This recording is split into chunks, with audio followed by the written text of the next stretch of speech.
after months of speculation, backroom negotiations, and a very public Twitter spat, the curtains finally fell on a possible aap-congress alliance. But why is it the two parties who had so much of bitter history were actually seeking each other out? And what finally went wrong?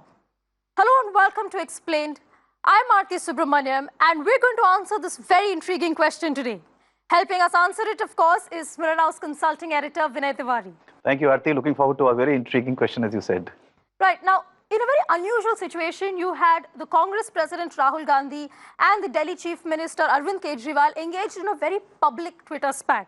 You had Rahul Gandhi accusing Kejriwal of a U-turn and actually admitting for the first time on record personally that Arvind Kejriwal had been offered 4 seats in Delhi and the Congress too.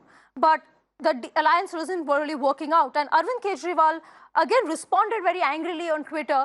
An unprecedented situation where you have alliance talks happening on Twitter. Yes, and that was because they were addressing their respective cadres. The cadres were not happy with the alliance. Both the leaders at least were open to the idea of doing it, but the cadres were completely dead against it. And I think the fact that they both chose to say it on Twitter and not do it through back channel meant that they were talking to them and not so much to each other. Also, perhaps, Vinay, a sign of the fact that there is a lot of bad blood still between the two parties. Now, remember, the Aam Aadmi Party came into being in 2012 as an alternate force to the Congress. Their very reason for existence has been the Congress Party. So, you have those seen in this particular election, a lot of parties with very turbulent past coming together and burying their differences.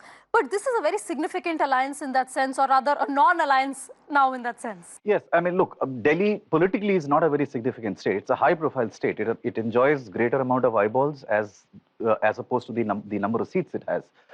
And that's one reason why I think the Congress took that gamble. Remember, the Congress currently is on a revival spree across the country. They want to revive themselves because they realize that they'd be decimated in the north in 2014. While in UP, it makes sense for them to actually hedge their bets and take some risks. It doesn't help them to do that in Delhi. They can afford to lose a few seats is what they calculate, but not afford to lose whatever is left of them or their cadre in a state like Delhi. Right, so then why is it that the AAP was really seeking out the Congress? And the real reason, let's go back to the 2014 results in Delhi. Remember, the BJP swept the national capital. They won all 7 states. But the interesting tale here is in the vote share. Now, the AAP actually came second in all the seats that they contested.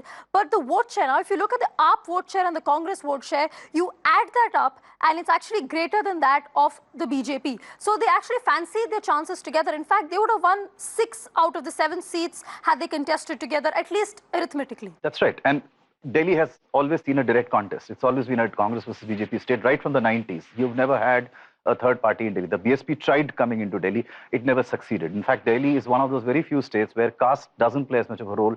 Regional identity plays a role. Class plays a role, but caste doesn't play a role. And hence, it was always a direct contest. And here, if the two sides were together, arithmetically, it would have certainly made things difficult for the BJP. Right. Now, beyond Delhi, if there was one other state where because the AAP has actually done reasonably well, has been Punjab. Now, if you look at the 2014 Punjab Lok Sabha results, you'll see that, again, had the INC and the AAP contested together, their vote share would have been significant enough to give the BJP and the SAD a run for their money. But while that makes sense arithmetically, now we say this politics isn't just about 2 + 2 = 4. For the Congress, that makes no sense at all, politically. Absolutely. Congress revived itself in Punjab. They've come back to power. They're ruling the state currently. And they're doing pretty well because the Akalis are not in a good shape. So it makes no sense politically for Congress to give away a few seats to the AAP and lose the momentum that they currently have where Amrinder Singh is in control and in command. So they don't want to give away even 2 seats or 3 seats to AAP and lose whatever advantage they've gained over the last couple of years. Right. And if there was another state, and the reason we're talking about Punjab and Haryana up next is because the Congress and the AAP have thrown these 2 states into the picture as well while negotiating for Delhi. Now, if you look at Haryana, again, here it neither makes sense politically or arithmetically. If you just look at the vote shares, even if you do add up the AAP and the Congress vote shares together, it really doesn't make that much of a difference to give the BJP or the INLD, and it won't give them any leverage. Now, the AAP didn't contest the assembly elections either, but in Haryana, it made no sense either politically or arithmetically for the Congress to cede that space. Yes, and AAP's insisted on a package deal. Remember, Congress was at one stage open to the idea of doing the alliance perhaps only in Delhi. But they were certainly not open to the idea of doing an alliance in Punjab. It made absolutely no sense in Haryana because, as the data suggests, they are very insignificant. I mean, they did not even contest the assembly elections. Also, if the INLD on Congress alliance had happened, it would have been significantly better. It beats everyone on why the AAP was insisting in adding Haryana to the mix, because there's no way the Congress would have ever agreed, because it neither helps them arithmetically nor it would have helped them in seats. Right, so what really were the stumbling blocks now? It all just boils down to three reasons. Now, despite the AAP's best efforts, despite them reaching out to the Congress, it was their insistence on extending the alliance from Delhi to, Punjab, Haryana, in fact, even Goa. They were talking about having a deal. This package deal, as Vinay was saying, was unacceptable to the Congress because significantly, the Congress said, we're not going to play ball anywhere else except in Delhi, because the Congress, of course, is trying to create its own space. That's right. Look, when Punjab elections were happening, the assembly elections, the AAP was almost riding a high. There was a time, in fact, when there was speculation that Mr. Kejriwal might put himself as the candidate for the Chief Minister's post in Punjab, just to give it the fillip. They were that confident. Now, some would say in hindsight, they were overconfident. They kind of overestimated their abilities, and they took that defeat very badly. And if you notice, post the results, they've actually lost some of their MLAs and a couple of MPs as well, because they just could not build on the momentum they got. And that decline of the AAP in Punjab, and consequently the rub-off effect on Haryana, killed whatever chances they had. The same thing happened in Goa as well, where they tried to do it because Goa had a very fractured, corruption-ridden politics, and they came in trying to clean it up. But the BJP had come in under Manohar Parrikar and completely finished them off.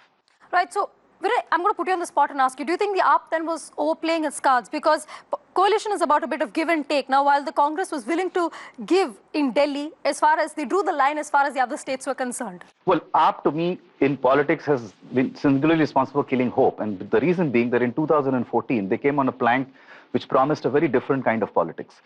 Unfortunately, they've realized pretty soon enough that in politics, you can't be very different, because you need to play the game by the odd rules or the weird rules that exist in the game. Once they started playing that, the plank of being a different party just went away. So then you have to deal with any alliance partner the way you would deal with regular parties. So the differentiation was lost. And once you lose that, the euphoria over something fresh and different was completely gone.